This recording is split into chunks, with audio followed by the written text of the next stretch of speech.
Be going for about 15 minutes today. We're going to start with Coach Smart with a brief opening statement, and then we'll get going with questions. Coach Smart. Yeah, guys, we're excited. Obviously, been in prep now for the Sugar Bowl for I don't know how many practices, several practices. We're excited, very honored to be playing a really, really talented Notre Dame team. I have so much respect for Coach Freeman, his staff, everything they've been able to accomplish this year.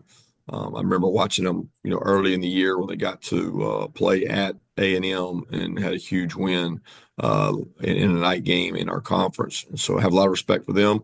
We're looking forward to getting down to New Orleans, always one of the most traditional bowl games, or in this case, playoff games that there has been. So we're excited and ready to get to work. All right, let's start questions out today with Anthony Dasher. Hey, Coach. In what ways has the extra time helped Gunner or is helping Gunner prepare for this start? Well, I would say just experience, right? Just practice.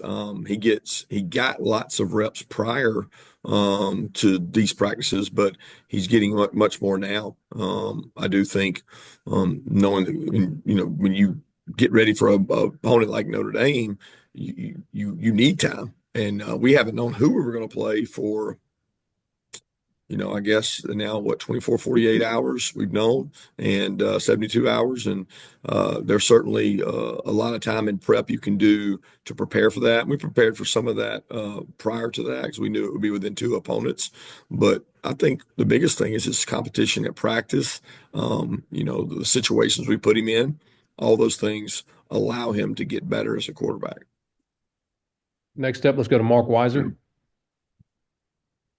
Kirby, it's the third time you faced Notre Dame at Georgia. What stands out about this team in particular? What differences and similarities do you see from the teams you played in the past? Yeah, that's a tough one because I don't really remember the other ones. I don't remember them as a team. The games obviously stand out.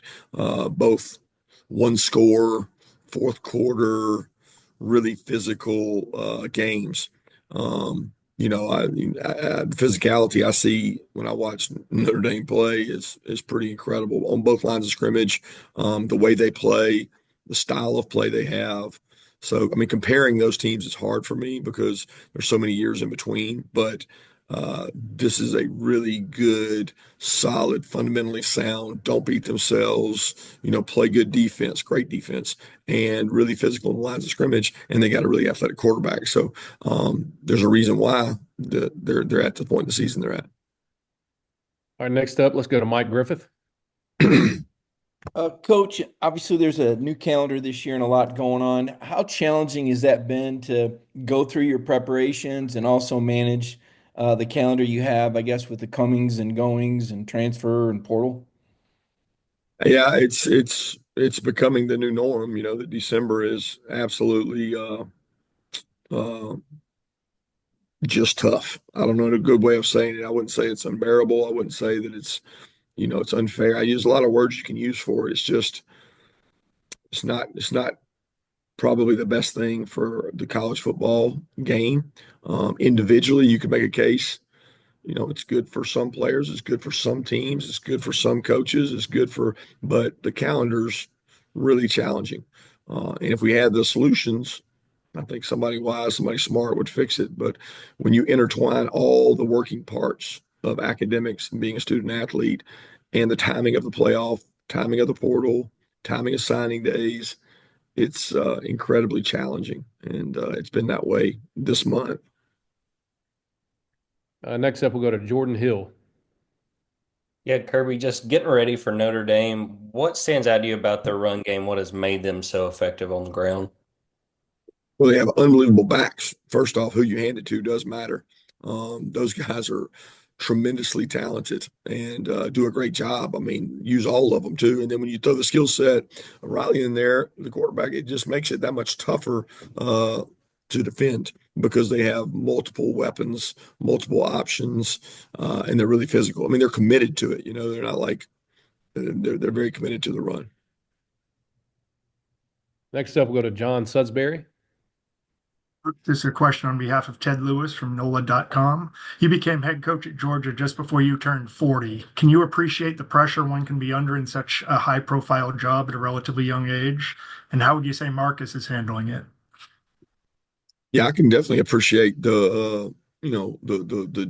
first of all, I appreciate the job he's done. He's an up and coming riser for a long time, and to get that job, I mean, the national exposure, the national brand of Notre Dame is really incredible, and for him to take that over at that age, manage that, and have success, and really go through some tough times. I mean, it doesn't come without criticism to be a head coach, but to do it at that age at Notre Dame is pretty special. And he's obviously done a great job. He's got great presence and command about him. And I think that's what makes him a great head coach.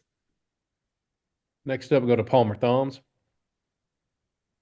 Yeah, Kirby, you talk about the portal there a little bit. Just can you explain your thinking in allowing players to stay with the team after they've entered the portal versus letting them be away from the team? I'm not sure I understand your question.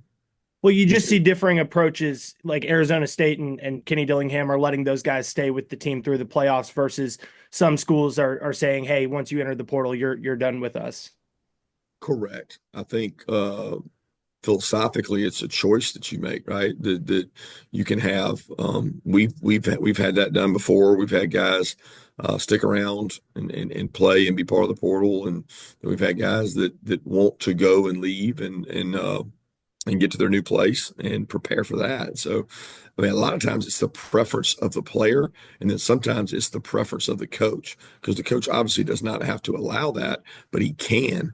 A lot of coaches would not mind doing what Coach Dillingham's doing, but the player chooses not to, because at the end of the day, they may not want to practice. The reason they're leaving sometimes is they're not playing, So I've seen a lot of stuff out there about that. I don't think that's that big of a deal. The bigger issue is the school starting at a new place while you're in playoffs, because you can miss the window of school starting hypothetically January 6th, and a team's playing further into that, and you can't be two places at once. You can't be in school and playing at a different institution. So that makes it tough.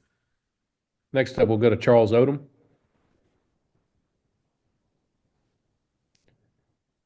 Hey, can you provide any update on the deliberations that Carson and his family were going through as to, his treatment and how he's going to proceed?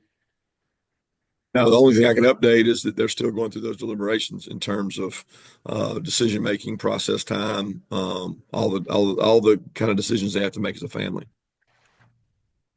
Let's go to Bo Underwood from the Red and Black. Yeah, Kirby, Notre Dame is allowing the sixth fewest passing yards in the country. What makes it so difficult to throw the ball on them, and what do you guys need to do to push the ball down the field? Well, they play great defense. They have great pass rush. They're physical up front. They affect the pass rush with how hard they play, and they got really good defensive backs. I mean, they play man to man. They get up on you, put their hands on you. You can tell it's a great brand of football between Coach Golden and Coach Freeman have done a great job. So they play really good football. All right, let's go to Connor Riley. Yeah, with Gunner's mobility and his willingness to run, how does that maybe impact what you guys might try and do in the running game and focusing on that? I think we are we are who we are in regards to that. I mean, we've played an entire season offensively. Gunner's a good athlete. I think Carson's a good athlete. So it's one of those deals that I don't know how much that changes things. All right, Dean Legge. Hey, Kirby, I wanted to ask, this is a pretty long amount of time off for y'all. How is that making you, where are you at with this extended period of time? Is that good or bad, being off between games? Well, last year we played in the SEC championship, and I think we played on January 1st or maybe December 31st. I think the last few years we've played in the SEC championship, we've played our next game around the same time. Am I saying that correct, Dean? I think that's about right. Yes. Right. So it's not, I wouldn't say it's uncommon for us. I do think it's a long time off.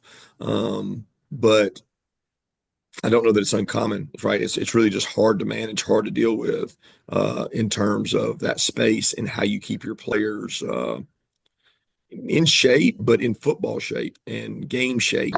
That's the bigger dilemma. Do you lose some rhythm? You watch it most times in bowl games? People that have those long breaks, it can affect how you play, and we're trying our best to manage that. Lance McCurley, do you have a question? Can you hear me? Yep. Kirby, what have you seen out of Notre Dame's line of scrimmage, and just how do you think that your offensive line has progressed, especially, in run blocking and pass pro through the year? I'm sorry, you kind of went in and out there. What were you saying about the line of scrimmage? What did you just go and watching the Notre Dame game the other night? Just what have you think of their lines of scrimmage, and then just what have you think about your offensive line's progression in pass pro and run blocking through the year? Yeah, when watching Notre Dame all year and the game the other night, physicality, they're really physical up front. They play really hard.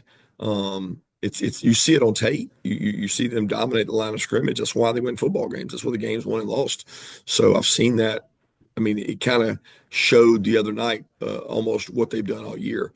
In terms of our offensive line, I think, it's you say the progression. We've had a mixed starting lineup. I don't feel like it's been like this guy's been out, he's been out, he's been injured. We had more rotating changes in lineups than probably any year since I've been here. So I'm very proud of the fight, the toughness, the grit with which they play with, and pushing through the injuries that pretty much every one of them's had. Time for just a couple more. We'll go to Anthony Dasher. Yeah, Coach, just on had the competition to be the punter been decided, and just how did you go about determining who would get the job? Yeah, that's a day-to-day competition, to be honest with you. I mean, we get a lot of guys reps, the guys that punt, and we'll decide, probably closer to the game as we finalize that. But that's been, going on since we started back. All right, let's wrap things up with Palmer Toms. I was going to ask the same question on the punter, but I guess you mentioned the guys that are punting. Who are some of those guys that are punting, and how have you seen Drew Miller specifically respond? Drew's been great. He's done a good job. He's taken a majority of those reps, but when the job's open, we let everybody punt. So we got them all out there punting. Gunner can punt. Puglisi can punt. We got some wide receivers that can punt. I've had to punt a couple times, so we'll just keep going until we run out of punters. Okay, thanks everybody for tuning in today. We hope y'all have a great week. We'll look forward to seeing you in New Orleans. Thank you, guys. Go Dogs.